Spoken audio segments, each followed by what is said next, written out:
1110 dienas. Tieši tik pagājis, kopš iepriekšējo reizi redzējām savu mīļāko komandu, spēlējām mājās.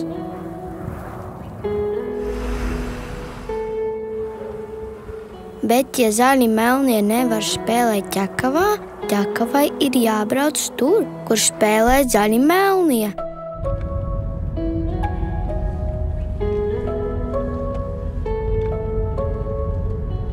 Un šovakar mēs spēlēsim tepat, netālu, Latvijas kausa finālā. Reiz esam tur jau bijuši. Esam uzvarējuši. Ivo piespēlēja, Georgijs pielaboja. Osēno izmeta starp kājām, un Daniels trieca bumbu vārtos.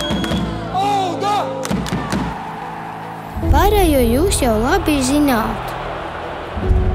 Stadiona sienas šovakar varbūt būs viņu priekšrocība, taču mūsu dzinulis būs mūsu cilvēki, Ķekavas novada iedzīvotāji. Tas, kurš izvirza vadībā Alves komandu pirmā puslaika.